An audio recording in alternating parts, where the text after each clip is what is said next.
بسم اللہ الرحمن الرحیم نحمده ونصلی علی رسولہ الکریم اما بعد بسم اللہ الرحمن الرحیم۔ عزیز طلبہ، آج ہم کنز الدقائق حصہ دوم سبق نمبر 124 شروع کر رہے ہیں۔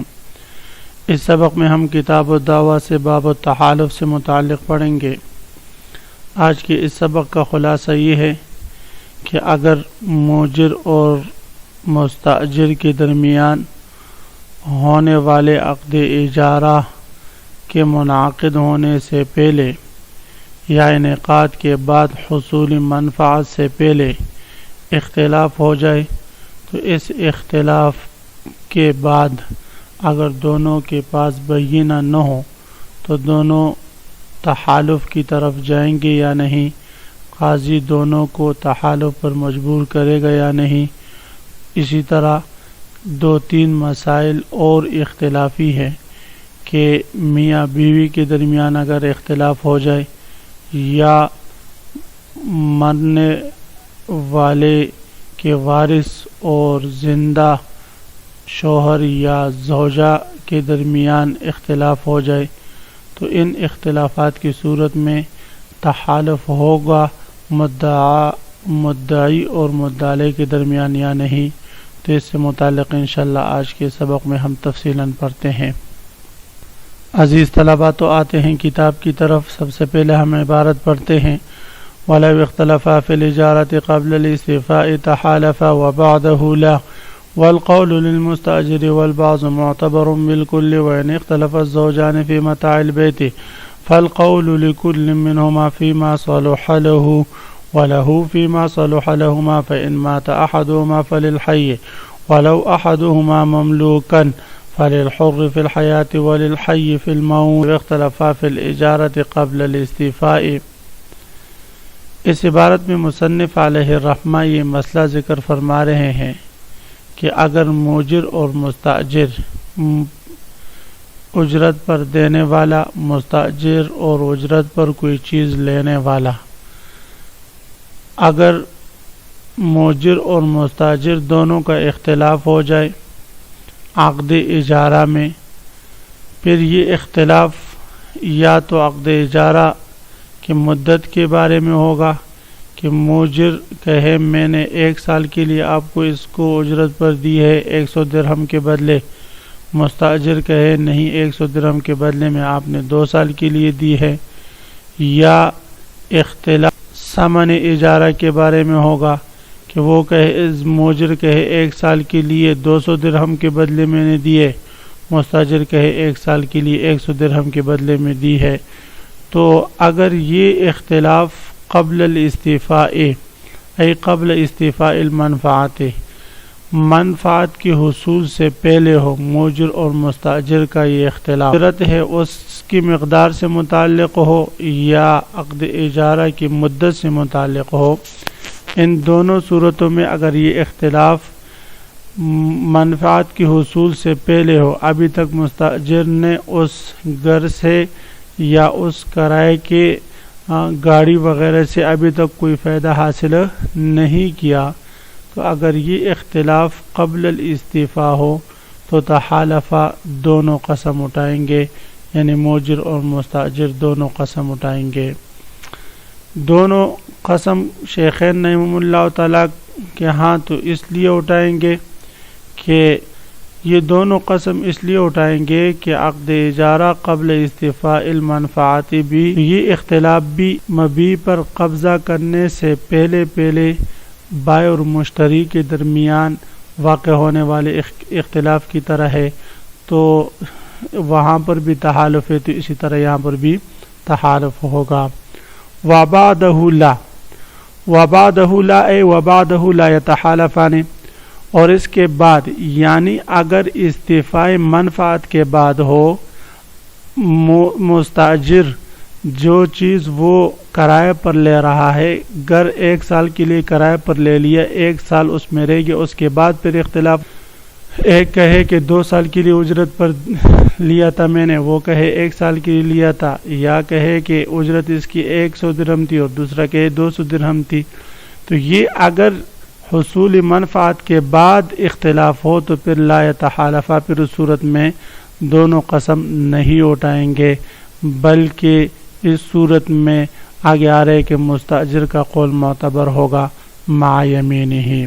تو فرماتے ولو اختلافا فی الاجارۃ، اگر مؤجر و مستاجر دونوں کا اختلاف ہو جائے عقد اجارہ میں قبل الاستیفاء، حصول منفعت سے پہلے، قبل الاستیفاء کا معنی ہم کریں گے حصول منفعت سے پہلے، تحالفا تو دونوں قسم اٹھائے، وبعدہ لا، اور اگر حصول منفعت کے بعد اختلاف ہو جائے تو پھر قسم نہ اٹھائیں گے، قسم نہیں اٹھائیں گے۔ شیخین کے ہاں تو قسم نہ اٹھانے تو ظاہر اس لیے کہ شیخین رحمہم اللہ تعالیٰ کے ہاں معقود علیہ کے ختم ہو جانے کے بعد، فوت ہو جانے کے بعد پھر تحالف ہے ہی نہیں، اور امام محمد رحمہ اللہ تعالیٰ کے ہاں بھی یہاں تحالف نہیں ہے۔ ان کے ہاں اگرچہ معقود علیہ کے فوت ہونے کے بعد تحالف ہوتا ہے، لیکن یہاں وہ فرماتے تحالف نہیں ہوگا۔ وجہ یہ ہے کہ وہ فرماتے ہیں کہ عقد بے میں مبی کے فوت ہونے کے بعد قیمت اس کی قائم مقام بنتی تھی، اور یہاں پر منفعت کے ختم ہو جانے کے بعد کوئی چیز بھی اس کے قائم مقام نہیں، تو اس لیے فرماتے ہیں امام محمد رحمہ اللہ تعالیٰ کہ یہاں پر پھر تحالف نہیں ہوگا۔ والقول للمستاجر، پھر قول کس کا معتبر ہوگا؟ تو فرماتے قول جو ہے وہ مستاجر کا معتبر ہوگا مع یمینہ، مستاجر کا قول معتبر ہوگا اس صورت میں کہ جب دونوں کا اختلاف، مستاجر کا قول اس لیے معتبر ہوگا کہ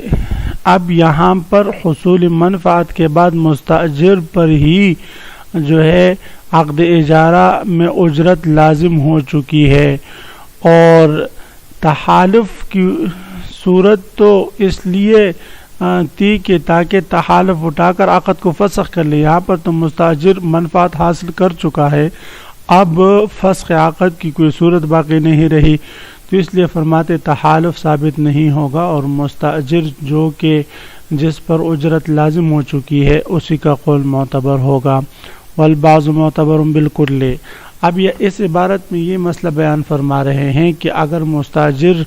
نے عقد اجارہ پر گر لیا اور ابھی 5 مہینے رہا تھا کہ 5 مہینے رہنے کے بعد، یعنی بعض نفع حاصل کرنے کے بعد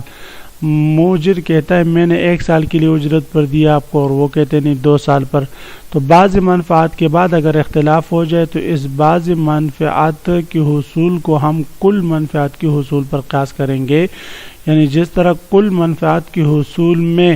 تحالف ثابت نہیں تھا، اسی طرح بعض منفعات کی حصول کی صورت میں بھی تحالف نہیں ہوگا اور قول مستاجر کا معتبر ہوگا۔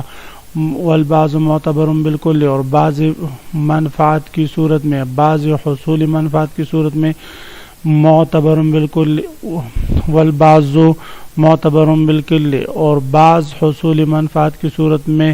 اس کو قیاس کیا جائے گا بعض کو بالکل کل پر۔ وَإِنِ اخْتَلَفَ الزَّوْجَانِ فِي مَتَاعِ الْبَيْتِ، اب یہاں سے یہ مسئلہ بیان فرما رہے ہیں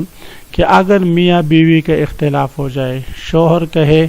یہ طلاق کے بعد کہ گھر میں یہ سامان میرا ہے، بیوی کہے کہ یہ سب تو میرا ہے، تو اب ان دونوں میں کس کا قول معتبر ہوگا؟ تو اس کے لیے مصنف علیہ الرحمہ نے بڑا اچھا ضابطہ ذکر فرمایا ہے کہ ہر وہ چیز جو شوہر کی کارآمد ہو اور شوہر کی استعمال کی ہو تو اس چیز میں قول شوہر کا معتبر ہوگا، اور ہر وہ چیز جو عورت کے لیے کارآمد ہو اور عورت کی استعمال کی چیز ہو تو اس میں عورت کا قول معتبر ہوگا۔ مرد کی استعمال کی چیز جیسے تلوار ہے، کمان ہے، تیر ہے، اسی طرح جو ہے اور بیٹ بلہ وغیرہ ہے، تو یہ مرد کی چیزیں ہیں اور ان چیزوں میں اس کا قول معتبر ہوگا۔ اور وہ چیز جو عورت کے لیے کارآمد ہو، مثلا کنگن ہے، زیورات ہیں یا دوسری چیزیں ہیں، تو اس میں عورت کا قول معتبر ہوگا۔ اگر وہ چیز ایسی ہو کہ جو دونوں کے لیے کارآمد ہو سکتی ہو، مثلا گھر کی گاڑی ہے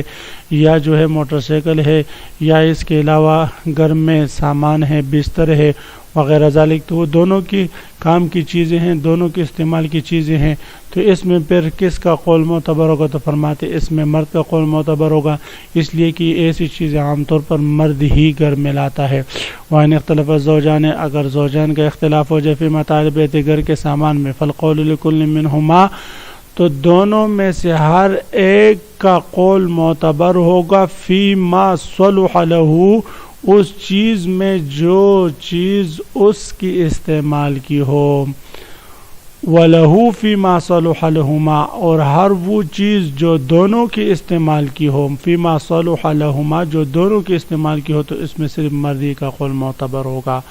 فَإِن مَاتَ أَحَدُهُمَا فَلِلْحَيِّ، صورت مسئلہ یہ ہے کہ میاں بیوی میں سے ایک فوت ہو جائے،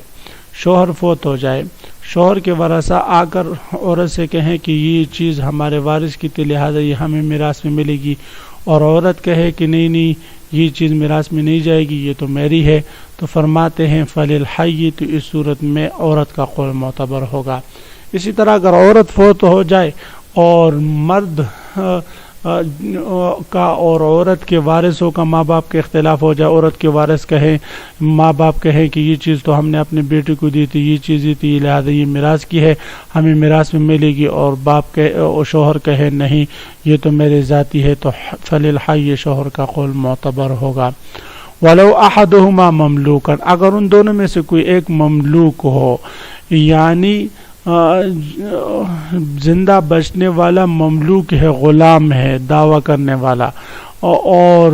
دوسرا جو ہے وہ آزاد ہے، تو فللحر فی الحیات، اگر